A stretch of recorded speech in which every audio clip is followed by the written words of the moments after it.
And welcome back to the Savage NASCAR Podcast, episode number 13. And today I have a very special guest with us and fellow YouTuber, Ian Perez, aka Ian Perez 48. How's it going, man? Thanks for coming on today. It's a pleasure to be here. Thank you for having me, man. Thank you. Also, I'm doing good. Thanks.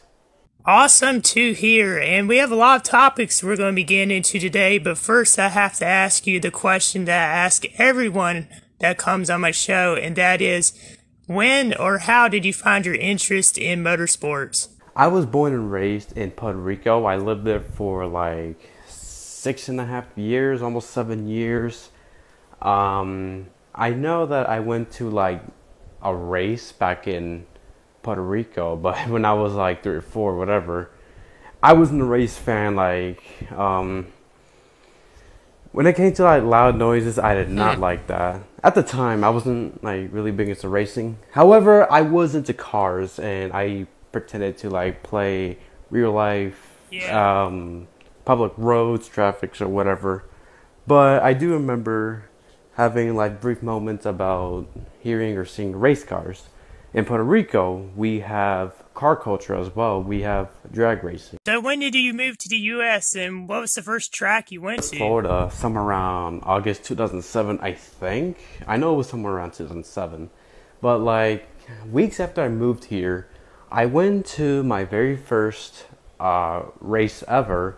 It was a local race, drag racing event in Immokalee Regional Raceway back in 2007. I remember that very well because I remember like I used to chew my earplugs and then I put them back on and then they were stuck and then I had to go to like an ambulance. Like I didn't go to the hospital, but I was going to the ambulance thing to get the earplug piece off my ears. Wow. But regardless, it was a very cool experience to go to a race in the U.S. What about your first NASCAR race that you ever saw? It was like, I don't remember. All I know that I saw a crash. And then I remember like going, like skipping through channels. And I saw like another race, but I didn't see that because I was just skipping channels. And I remember going to someone's RV.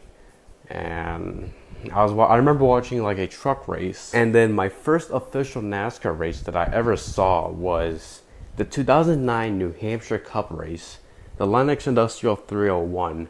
I remember that race very well. I remember the crash with Truex and then Kyle Busch and then other crashes. I still remember Truex's Tom Tom car. And then I remember the finish when Joey Logano won that race by being the youngest Cup driver ever to win that race. I remember watching that race as well, and it's actually Joey Logano's first career win. That was number 7 on this week's Savage NASCAR Top 10 list. Now, Jimmy Johnson is one of your favorite drivers all time, and was there a particular race or moment when he became your favorite driver? Johnson winning the 2009 Brickyard 400, and honestly, I think that race or that year, Jimmy just became my #1 guy. When did you become an IndyCar fan? Watching my very first Indianapolis 500 race. The 2011 Indy 500 was the first Indy 500 I've ever watched. And I remember seeing like some races, I think. I don't remember. But all I remember is that I officially got into IndyCar in 2012. With your YouTube channel right now, you actually have 1.55, which is 1,550 subscribers. You have 412 videos, and your channel has a total of 821,851 views. So you started making videos actually around June 2013. What was the reason, or why did you start social media and your YouTube channel? YouTube channel was that I remember having an Evo 4G Android phone for Christmas in 2012. I don't remember why, but I had my mom's email account for a while. Not sure why, I don't remember, because I know she had one as well. But then one day, I wanted help from my mom to help me make my own email account so I don't have to deal with her email account. What inspired me was a bunch of NASCAR stop motion content creators from the past, Lego stop motion animators, because I used to love Legos, diecast reviewers. Yeah. It's a lot. It's a lot. I feel you. That I got inspired by. Some of your content that a lot of people really enjoy is your documentaries, your stories. Like your first YouTube video on your main channel was actually the story of Bobby Isaac, and that has 3,000 views.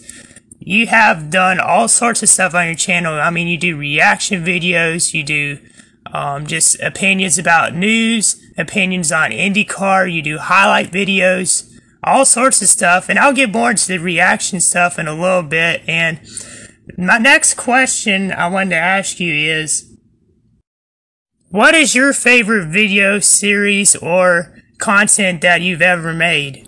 For the racing stories, originally I wanted to do racing stories back when I had my original channel. Like, I wanted to start that, but unfortunately my original channel got terminated 2 years ago, so yeah. However, for racing stories, I was inspired by horror stories and NASCAR Man history. For horror stories, I wanted to do like videos like him, but that started out like that, but then I changed it over the years. But the main ones that I love are reactions, racing stories, stop motions. Awesome stuff. And when I was doing research for the podcast today, I came along, I found your second channel, and I found videos where you talked about your channel, your original channel being terminated. Could you tell us about how or like why your channel got terminated? 2 years later, that's still what I want to know. But for the reason, I'm not really sure. That YouTube never gave me like a specific reason of why. To this day, I still assume it was like copyright or something like that. For reactions, I don't know. I don't know if it was copyright or like a mistaken termination. I don't know. All I know is that it started with a Google suspension thing. I'm like, what? Wow. But to this day, literally just like anyone, I don't know why I got terminated. That's crazy. I want to know why I got terminated. At times nowadays, I still try to find a way to get my original channel back. Probably not going to happen, but I still try at times. It is what it is. Man, that's crazy. I couldn't imagine, you know, the pain and sadness you must have felt because of that. Like, if that happened to me, man, I'd be so hurt because, you know, with YouTube, with videos, there's so many memories, so many things that people put out on the internet that means so much to them. Like, if I had my channel taken down today, all these memories, all these funny moments, you know, content I've made to help my, you know, career and everything would be all taken away. Like, I couldn't imagine, you know, going through that. It would just be so painful. But yeah, I mean, you've definitely bounced back though. Like, you've become one of the most well-known, I would say, NASCAR YouTubers. I mean, you've made amazing content. You have a big fan base, I would say, and we really enjoy your content. You're one of the main reasons why I wanted to start making NASCAR content. Like, I really looked up to you. I started watching you about 2 years ago, and I mean, you've been a big inspiration and influence. And have you had any crazy, like, online or fan encounters? Because I know I sure have. I love doing videos to not only entertain others, but when I hear people saying that I inspired others and all those nice things, it means a lot. That's what I like to do. But what is my crazy interaction with fans? I don't know if there's like anything crazy. I know I've met people in school that watch my videos, but like when it comes to like motorsports fans, meeting them, that's a good question. Sorry, man, I had to throw a hard one in there. Have you ever had any fan meetups or? I would love to meet fans. I would love that. That would mean so much to me. If you see how Blue Jimmy 48 fan Brandon, my good friend, you got other bigger NASCAR motorsports content creators meeting fans, that's what I want to do. Same, bro. That's what I want to do. Some other things I found while I was doing my research, I found that your most viewed YouTube video on your main channel is Dale Earnhardt Jr.'s Fontana crash and the radio communication with that. And that has 539,000 views. And then on your second channel, your most viewed video is Wrong Attendance Sheet Prank, which is 21K views. And I've seen, unlike your second channel, you've done more like in real life content and I don't know if I would say vlogs, but you definitely have had a couple prank videos on there and just talking about life. Have you considered vlogging more? For the Dale Jr. video, that was a re-upload since I did upload it on my original channel since I was watching the Real Sport Dale Jr. episode thing on YouTube, and I did not expect it to get that many views. However, that was not my concern. I just wanted to like re-upload that since it's like something not a lot of fans heard, and I just want to show that a rare moment. But I didn't do it for views. I just wanted to like re-upload it. And for vlogging, I used to do vlog videos on my main channel. The second channel, that's just random stuff. That's just random stuff. And like extra content, like reactions. And I used to do the thing called Ask Ian. Like that was just extra content or something like that. I don't use that channel as much. I may move those second channel videos on my main. I don't know what to do, but will I do vlogs again? I'm not sure. Interesting. I actually had no idea that Dale Jr. video was a re-upload, so thanks for sharing that. And I've been considering doing some more vlogging myself, like going to motorsports events, and hopefully I'll get to go to some next year. So one thing, I'm going to move on, I'm going to change the topic real quick. And one thing that a lot of people really enjoy about you is you're not afraid to express your thoughts. You're not afraid to call people out and voice your opinion on things going on in NASCAR and IndyCar. And this leads into my next question. What is your view on NASCAR now, like modern day NASCAR and looking forward into the future? Do you think NASCAR is on a downhill spiral, or do you think NASCAR is making some good things and basically increasing their fan base? Because a lot of people have mixed views on this. Personally, I think they have lost a good bit of fans over the recent years because of certain things they've done. So what's your opinion on NASCAR right now? I am voiceable, and of course I love motorsports, but I'm not going to be like a kiss or like a yes man. If there's something wrong in any form of motorsports, of course I'm going to call out on it. Like, I do want these racing series to succeed. And after the criticism, I'm just like, I just hope they learn from this mistake. It stopped being like a racing series. Oh, of course it stopped being a racing series, like, since Brian Perez got to the sport. As much as I don't like the chase-wise, the non-elimination format is a good chase format. I have to disagree. But of course, when Brian Perez was in office, yeah, they got rid of it just to make it more of a stick and ball sport on wheels and just for, quote, entertainment. We need like actual motorsports people that know the motorsports business, that know motorsports related things. Definitely.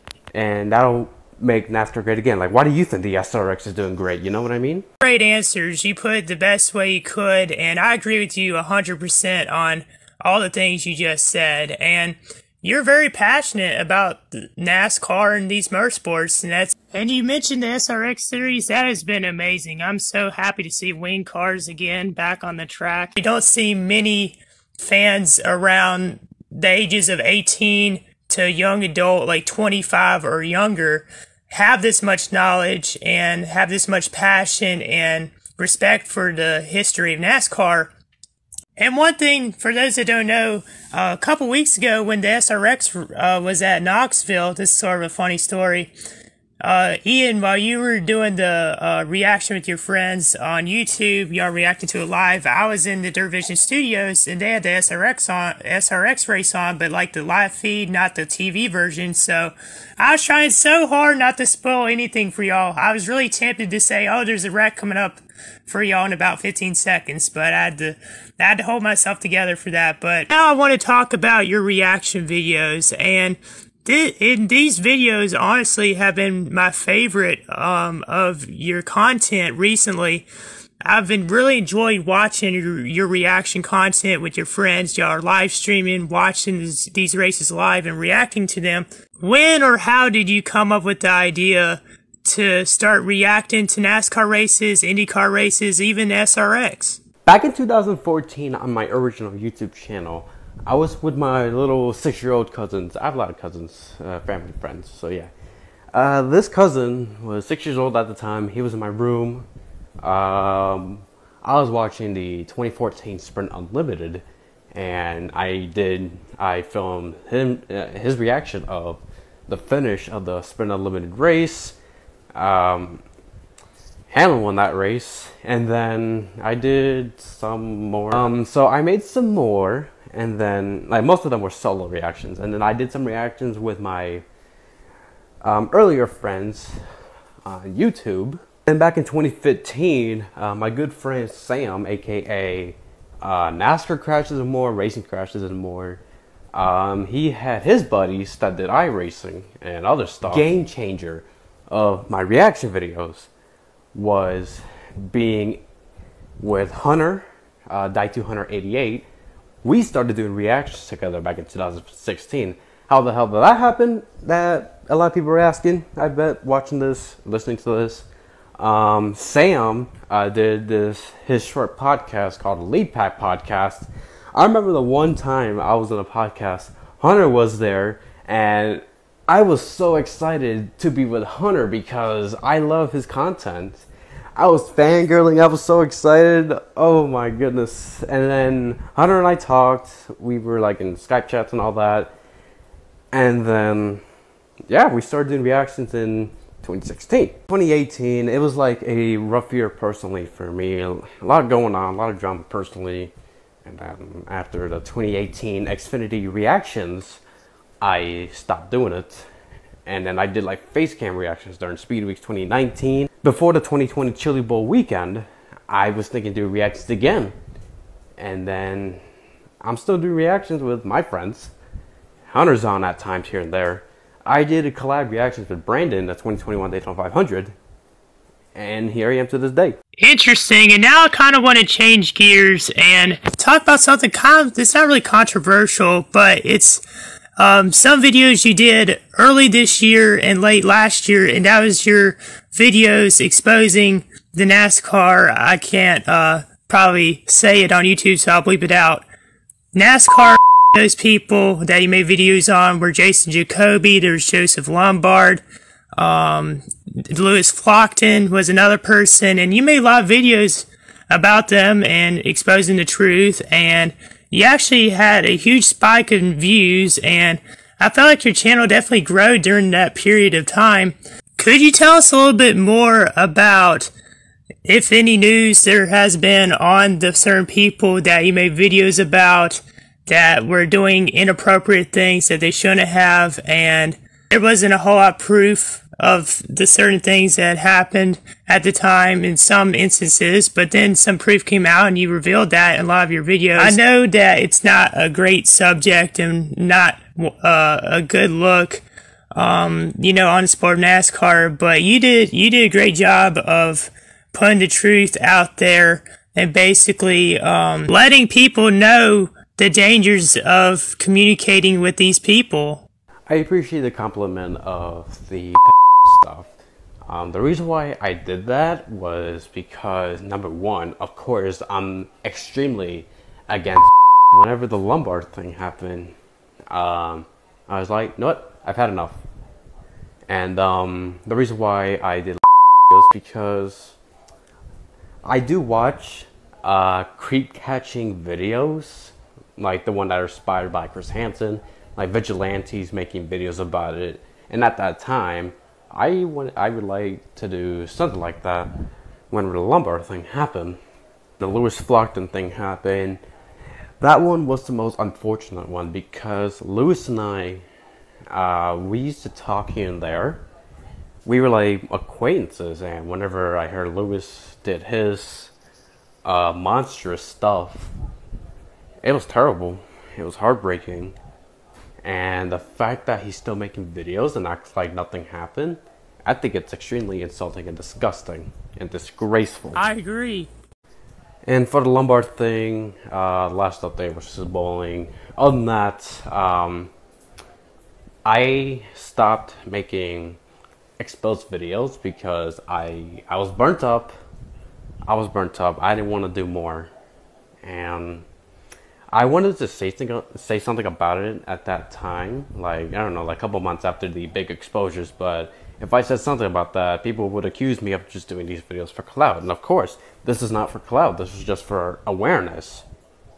And I just been burnt up for a while. So, and then after I made the Daniel Hammer card, I was like, that's going to be the last ever exposed videos I've done. I'm passing the torch to everybody else. And I mean, your mindset about your channel, making videos and content is great. And, you know, I'm sure you've seen other YouTubers that have mindset of, how many subscribers do I get? I'm going to get as much as I can. How much money I'm going to make? I'm all in this for the money. And you do it because you have a love and passion for motorsports, and that's great to see.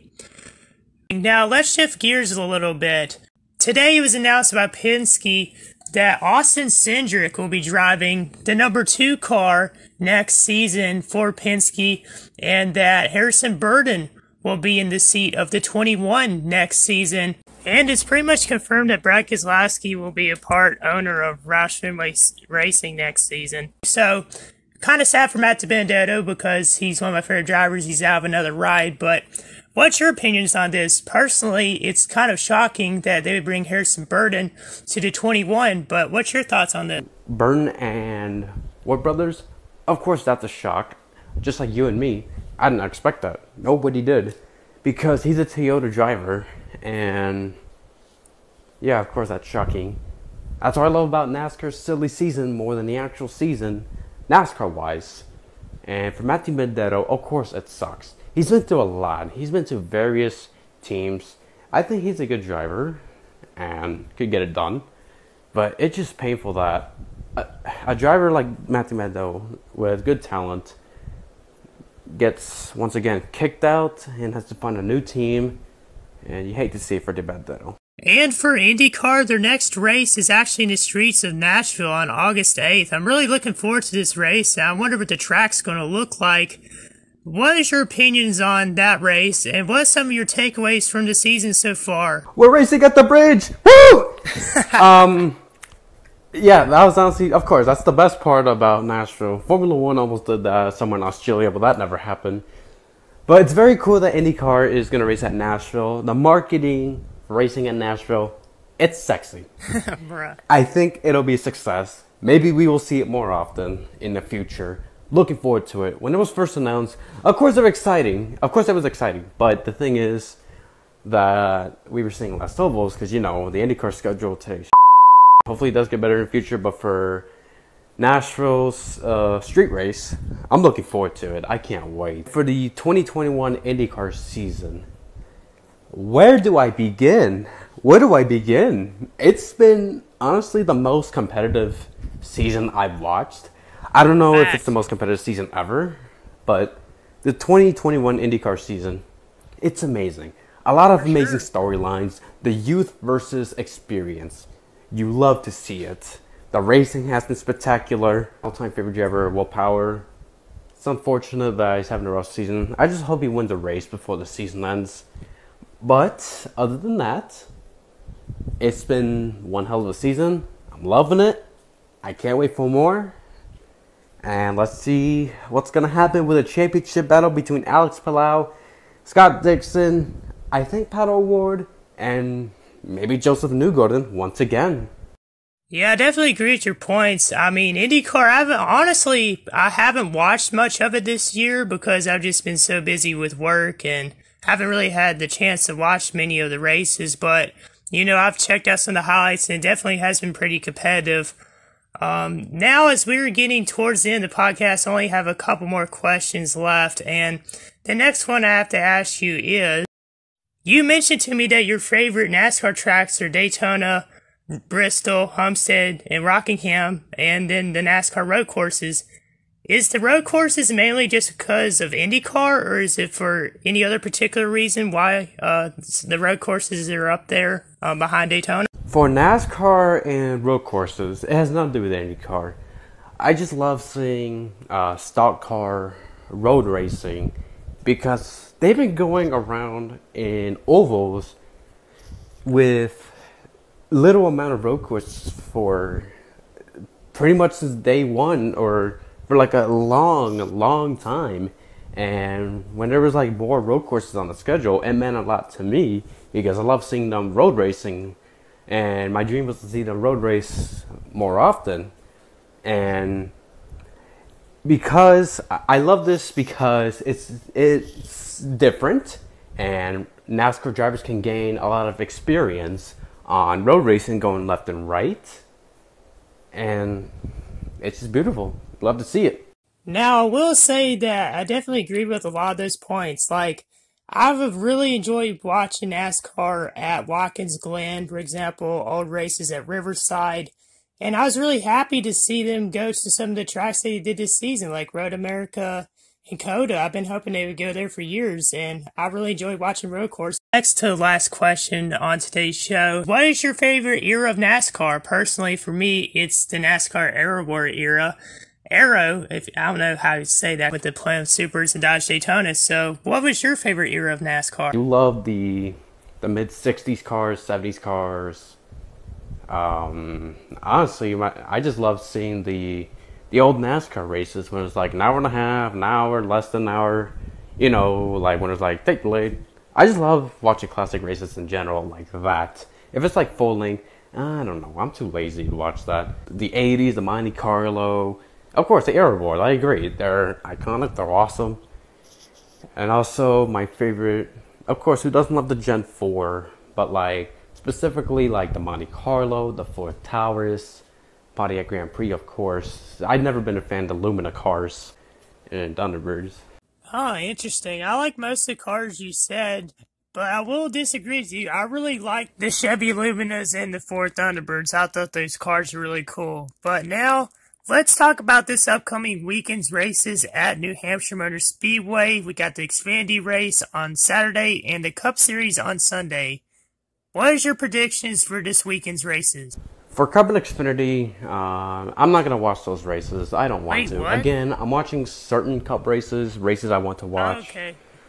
This weekend, I'm going to watch the IMSA race at Lime Rock, the SRX at Nashville, and the ARCA race at Berlin.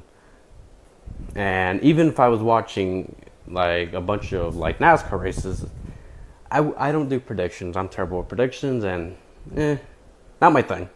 Interesting. And I mean, personally, New Hampshire isn't one of my favorite tracks. Some of the recent races there have been boring in my opinion. It's not what it used to be. But for me, I would say I have Christopher Bell as like a possibility to win in the Saturday race, but I picked Noah Gragson to win. And then for Sunday, I was debating whether to pick Kevin Harvick or not, but I'm actually going to go with the upset. I'm going to pick Tyler Reddick to win the race on Sunday. Hopefully your picks do well. Hopefully they do win it. Thanks, man. We'll see. Well, as we approach the checkered flag, thank you, Ian, once more for coming on today. Had a blast and really enjoyed our conversations. Really enjoyed having you on, man. I've been wanting to have you on as a guest for the last couple episodes, so it's really cool that we were able to find time and be able to talk racing and talk motorsports, and I was able to learn a lot more about you today, so I really appreciate you coming on here. And is there anything else you want to say or any comments you may have? I want to say thank you so much for having me into your podcast. Honestly, I wanted to be in your podcast since my good friend NASCAR Nick 2488 was on. I didn't want to ask you if I could do it, if I could join or something like that, because Nick and I are such good friends, and yeah, it just means a lot that we're both on the podcast. This is the first podcast that I've ever been featured on, so that means a lot. I didn't know that. And thank you for what you do, and hopefully your podcast series continues to grow and all that stuff. Thanks, man. I appreciate it. And it definitely was awesome to have you and Nick Michelini here on the podcast. And thank you so much for having me. It means a lot, man. You have yourself a good one. You too, bro. And with that, we have concluded today's episode of the Savage NASCAR podcast. If you haven't yet, go subscribe to Ian Perez on YouTube and go follow him on Instagram. I'll have his social media links in the description below, and they'll be up on the screen too. And if you haven't yet, also subscribe to my channel, hit that like button, turn on notifications if you haven't yet, so you'll know each and every time I upload. And if you made it all the way to the end, thank you very much, and I really appreciate y'all's support. And until next time, I'm out. Peace.